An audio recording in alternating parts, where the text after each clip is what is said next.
Shalom!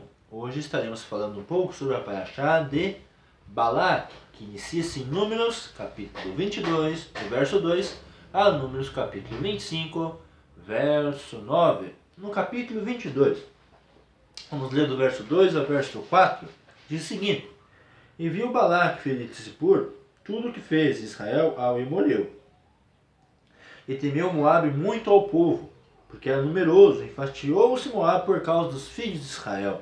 E disse Moabe aos anciões de Midian: Agora lamberá esta multidão tudo quanto houver ao nosso redor, como o boi lambe a erva do campo. E Balaque, filho de Zippor, era rei de Moabe naquele tempo. Então veja, Balaque, segundo a tradição, era medianita e não moabita. Balaque tinha outro nome, chamado de Tsur, como está em Números capítulo 31, verso 8, que fala o nome dos 5 reis de Midian que foram mortos. Nenhum deles era Tsur, que segundo a tradição era Balaque. Mesmo Balaque sendo medianita, como havia uma inimizade dos moabitas e dos medianitas, mas quando Israel surgiu como inimigo mais forte, eles se uniram. E para selar essa união, eles colocaram Balaque como rei de Moabe, mesmo ele sendo medianita. Também Balaque era o pai de Cosbi, como está em Números capítulo 25, verso 15, que Cosbi, filho de Tsur, e segundo a tradição de Tsur, era Balaque. Os medianitas, eles são descendentes de Avraham Avinu, com Keturá, como está em Gênesis capítulo 25, do verso 1 ao verso 2. Então, os medianitas são filhos de Abraão com Keturá. E os moabitas são filhos de Ló, sobrinho de Avraham. E eles se unem contra os filhos de Israel. E segundo a tradição, Balaão, era descendente de Labão, sogro de Jacó. Então, Bileã, Balaão, descendente de Labão. Interessante que, segundo a tradição judaica, ou como está na própria Torá mesmo, Balaque ele sabia o lugar para amaldiçoar as pessoas. Como a gente vê lá em Números, capítulo 23, verso 13. Então, cada vez que Bileã amaldiçoasse Israel, Balaque levava ele a um lugar diferente. Certo? Então, segundo a tradição, Balaque sabia o lugar. E Bileã sabia o momento de se fazer a maldição, como está em Números capítulo 24, verso 16. E os dois então se associam para tentar amaldiçoar os filhos de Israel. Aí no capítulo 22, nós vemos a insistência de Balaque em chamar Bileã para amaldiçoar os filhos de Israel. E Bileã vai para amaldiçoar os filhos de Israel, e nós vemos então um episódio lá com a jumenta, que fala com Bileã. No capítulo 23, fala dos dois oráculos, duas profecias de Bileã. No capítulo 24, vemos outras duas profecias de Bileã a favor de Israel.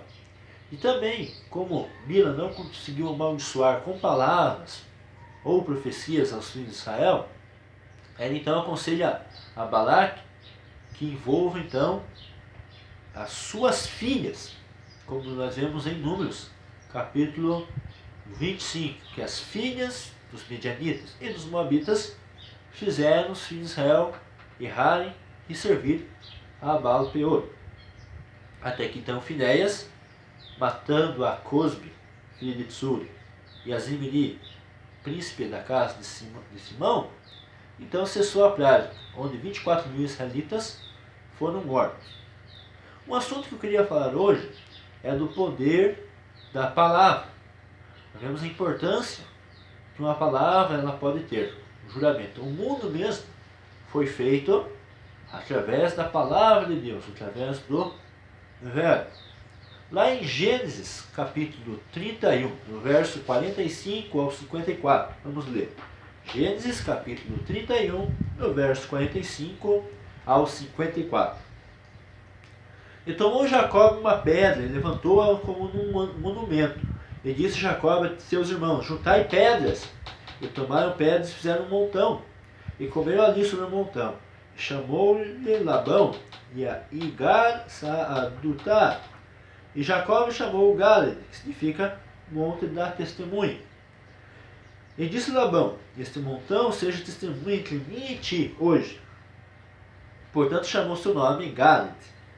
E ao lugar Mizpá chamou assim, pois disse: vigia o Eterno entre mim e ti, quando estivermos ocultos um do outro. Se maltratarem minhas filhas, e se tomarem mulheres além de minhas filhas, ninguém estará conosco. Atenta que Deus é testemunha entre ti em mim. E disse Labão a Jacó: eis este montão, eis aqui este monumento, que levantei entre ti e mim. Testemunha este montão, e testemunha este monumento, de que eu não passarei este montão, nem tu passarás este montão, nem este monumento para mal. O Deus de Abraão, o Deus de Nahor, julgue entre nós, o Deus dos pais deles. E jurou Jacó pelo temor de seu pai Isaac. E fez Jacó sacrifício na montanha, e chamou seus irmãos para comer pão. E comeram pão e dormiram na montanha. Então lá em Gênesis 31, há um pacto, um juramento, uma palavra entre Jacó e Labão, que nenhum de seus descendentes passaria este lugar para amaldiçoar e para fazer mal aos filhos um dos outros. E Labão, quando ele vai com os príncipes, com os filhos dos Midianitas, dos Moabitas, para amaldiçoar os filhos de Israel, ele é ferido neste mesmo monte, como está lá em Números capítulo 22, verso 24 ao 25. Vamos ler. Números capítulo 22, verso 24 e verso 25. E pôs-se o anjo do Eterno no atalho das vinhas, que tinham um valado, aqui e outro ali. E viu a jumenta o anjo do Eterno, e apertou-se contra a parede, e apertou o pé de Bila contra a parede. E ele tornou a espancá-la. Segundo a nossa tradição judaica, essa mesma parede que Bila machucou o seu pé, é aquele monumento, aquele monte de pedras que os servos de Jacó e de Labão fizeram anos atrás, que nenhum passaria esse lugar para amaldiçoar e fazer mal uns aos outros. E o que aconteceu? Balaão, descendente de Labão, quebrou essa promessa. E ele passou por esse lugar com a intenção de fazer mal aos filhos de Israel. E veja o poder que as palavras têm. Se você falar coisas boas para as pessoas, você não vai colher coisas boas. Se você falar coisas ruins, desagradáveis, você pode colher coisas desagradáveis. E além disso, suas palavras podem durar por muitos anos. Então hoje nós temos que tomar cuidado com o que nós falamos. Vejamos o poder que tem a palavra. Também nessa paraxá tem mais 2 pontos que eu queria comentar. Tem muitos pontos, mas que eu achei assim mais de relevância. O primeiro ponto é Números capítulo 24, verso 17. Fala o seguinte: vê-lo-ei, mas não agora, e olharei, mas não em breve. Partirá uma estrela de Jacob, e se levantará um cedro de Israel. Certo? Então veja, aqui fala de uma estrela de Jacob. Kohav Yaakov, estrela de Jacob. Interessante que Yeshua, o Mashiach, ele é comparado a uma estrela.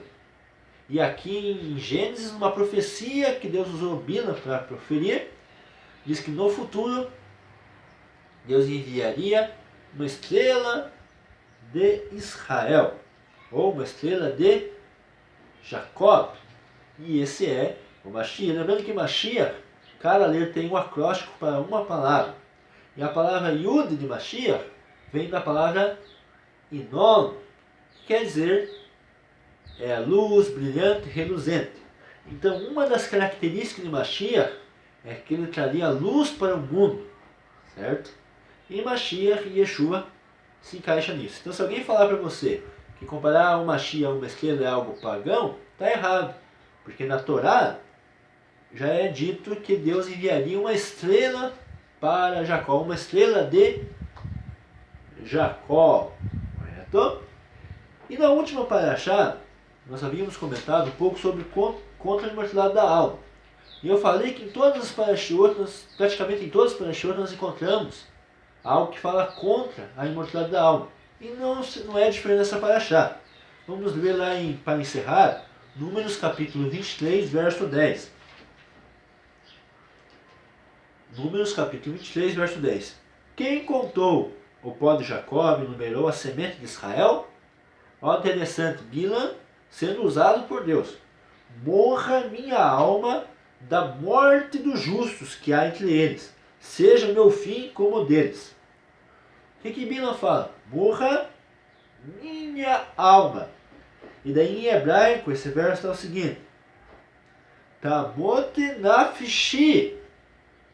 Morra ou morrerá nafshi, a minha alma. Mot yesharim, como a morte dos retos ou dos justos.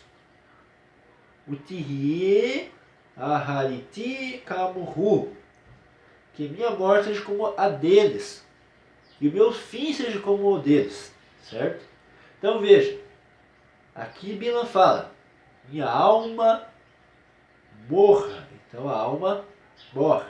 E por que Bilam pede que a morte dele seja como a morte dos justos de Israel? Porque os justos, mesmo estando descansando por 1000, 2000, 3000 anos, um dia eles serão ressuscitados. E daí então receberão a sua recompensa.